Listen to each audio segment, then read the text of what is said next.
Coucou les passionnés, c'est Tony. En ce 25 avril, à J+43 de la fermeture temporaire de Disneyland Paris, toujours pas de smartphone, donc pas de cam, mais JT quand même. Avant tout, il est très important de vous redire une énième fois que non, il est absolument impossible de prédire une date de réouverture de Disneyland Paris.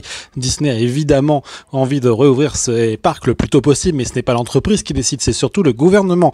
Méfiez-vous donc des articles que vous pouvez voir sur internet, aucune décision n'a été prise, il est quasiment sûr qu'on rouvrira avant la fin de l'année.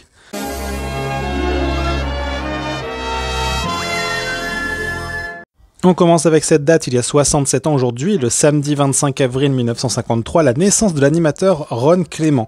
L'animateur, scénariste, réalisateur et producteur américain est surtout connu pour avoir travaillé sur de nombreux films. Bernard et Bianca, Peter Elliott, Rox et Rookie, La Petite Sirène, Aladdin, Hercule, L'île au trésor, La planète au trésor ou encore La princesse et la grenouille et même récemment Vaiana. C'est donc un grand homme qui fête aujourd'hui ses 67 ans. Il y a 32 ans aujourd'hui, le lundi 25 avril 1988, la sortie du fameux Time Magazine, mais avec cette magnifique couverture présentant Michael Eisner, qui était autrefois à la tête de Disney, aux côtés du personnage Mickey Mouse, donc le boss, le seul qui est juste au-dessus de lui. Ce numéro deviendra très vite collector. Et d'ailleurs, ce même Michael Eisner, il y a 12 ans aujourd'hui, le vendredi 25 avril 2008, il se voyait récompensé d'une étoile en son nom, célèbre Hollywood's Walk of Fame, comme vous le voyez sur ces images. Un moment qui restera certainement gravé à tout jamais dans sa mémoire. Enfin, il y a 11 ans aujourd'hui, le samedi 25 avril 2009, c'était la sortie du film documentaire The Boys. Ce film raconte l'histoire des fameux frères Sherman. Vous en avez certainement déjà entendu parler. Ce binôme d'exception a réalisé des musiques mythiques pour Disney. On peut notamment citer It's a Small World ou encore les chansons de Mary Poppins. D'ailleurs, ce film est disponible sur Disney+.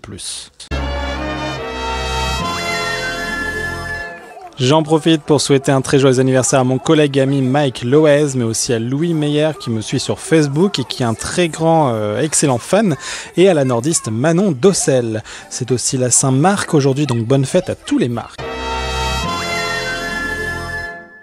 On a appris un changement de date de sortie de film, les Marvel, pour ne pas changer. Cette fois-ci, Thor Love and Thunder, initialement prévu à novembre 2021, est retardé à février 2022. Doctor Strange in the Multiverse of Madness, initialement prévu en mai 2021, est retardé en mars 2022, tandis que Spider-Man 3, dont le titre n'a pas encore été dévoilé, était initialement prévu pour juillet 2021, mais se voit retardé de quelques mois, cette fois-ci en novembre 2021. Rien d'alarmant, il faudra juste être un peu plus patient. Mais ce qui est intéressant de constater, c'est que le 4e volet de Thor passe finalement avant le 2e volet de Doctor Strange, contrairement à ce qui avait été prévu de base. On peut donc peut-être en déduire qu'aucune chronologie dans l'histoire de la nouvelle phase de Marvel Cinematic Universe n'est prévue entre ces deux films-là qui seront simplement indépendants. Quant à la suite de l'animé de Sony Spider-Man New Generation, initialement prévu à avril 2022, ça sera plutôt pour octobre 2022. Sur ABC, la toute dernière saison de Marvel, Les Agents du Shield, sera diffusée dans un peu plus d'un mois et l'affiche de cette mission finale a été dévoilée. Je vous laisse admirer l'œuvre sur votre écran. Du côté de Disney+, le 15 mai débute une nouvelle série animalière, It's a Dog's Life. Je vous laisse regarder les toutes premières images qui viennent d'être partagées sur la chaîne YouTube officielle de Disney+. Le premier épisode nous montrera la rencontre entre Bill, des baleines et des chiens de berger. Les suivants, un chaque vendredi, donc, nous montreront des chiens avec des guépards ou encore des chiens guides pour les coureurs. Enfin, côté programme TV, rien de particulier, si ce n'est ce soir sur W9 la continuité des Simpsons pour les inédits de la saison 30. L'occasion de vous rappeler que l'intégralité de cette série est disponible dans le catalogue Disney+. Je vous le rappelle, 6,99€ par mois ou 69,99€ pour un an après une période d'essai gratuite de 7 jours pour un accès en illimité à toutes les vidéos de la plateforme, dont plusieurs contenus inédits, que ce soit des films, des documentaires ou des séries. Mauvaise nouvelle enfin, hélas, Interville, vous le savez, des rumeurs de plus en plus persistantes annonçaient que son retour cet été aurait dû être tourné à Interville.